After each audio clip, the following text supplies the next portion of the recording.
It would just be awesome, I guess. So Maya Angelou once wrote, "You may shoot me with your words, you may cut me with your eyes, you may kill me with your hatefulness, but still, like air, I rise." There's no better revenge in life than to face your obstacles, face your enemies, face your struggles and disappointments, and look them straight in the face and continue to say that yes, you will rise.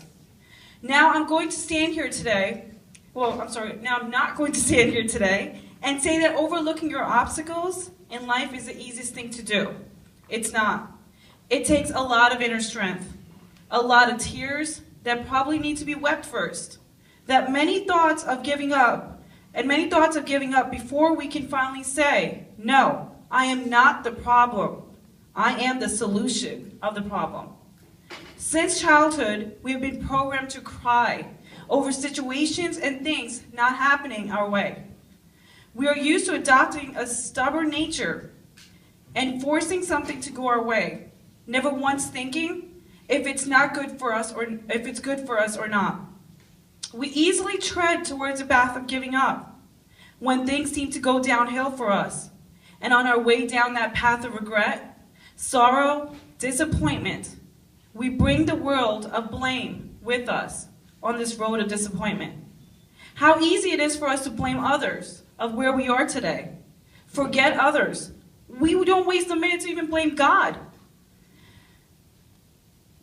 for our situation. Somewhere in this blame game, we forget that although someone might be responsible for the pain that we are enduring right now, you staying on the road of sadness and disappointment is a result of your own lack of action in taking charge of your life. You look for others to blame, but instead should be looking for others that can serve as your motivation, as your inspiration. You give up hope that happiness can ever be yours, because going down the slide of sadness seems easier than putting in effort to climb the ladder of success and joy. You look at your situation as a victim instead of as a student that can learn from their experience to improve themselves and help improve others. You dwell in the what ifs and the I wish it could have never happened this way, or why did this happen to me? World of inner thoughts. Yet you forget that one day you will be stronger, you will be wiser because of what you have or you are going through. You weren't born perfect. Every experience in your life is meant to teach you something new. It's meant to carve a new, stronger, and wise personality in you. It's meant for you to take your situation and help others.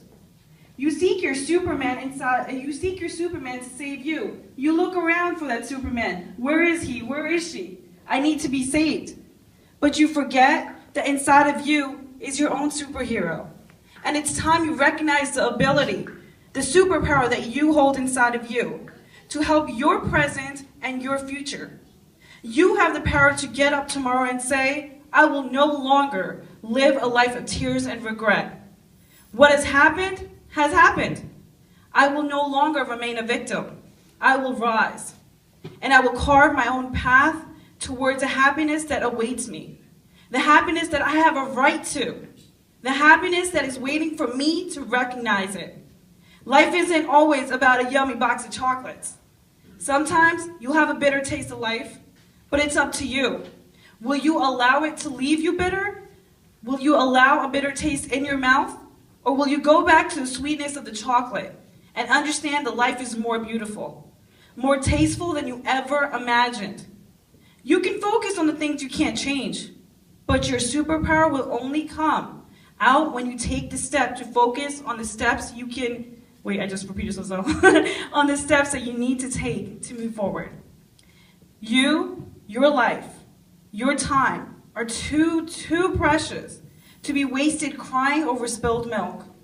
Shakespeare once said that life is but a stage and we are all just actors.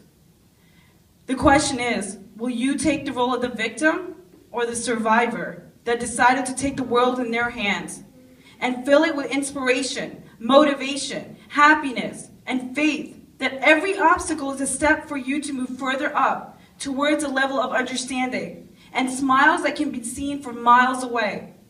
An unknown author once said, "A time comes in your life when you finally get it.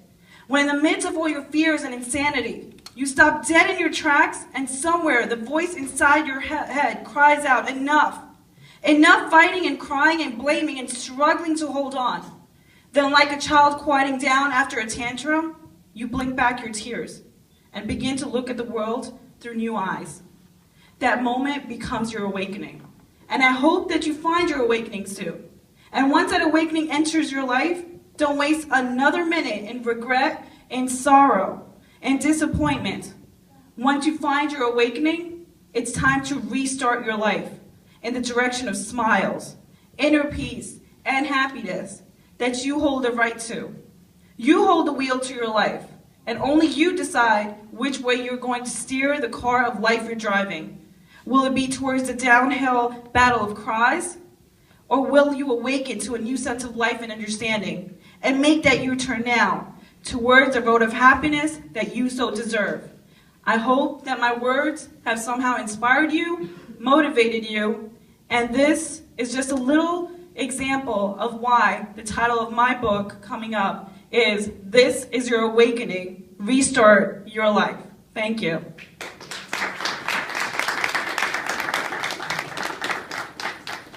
What I'm going to do now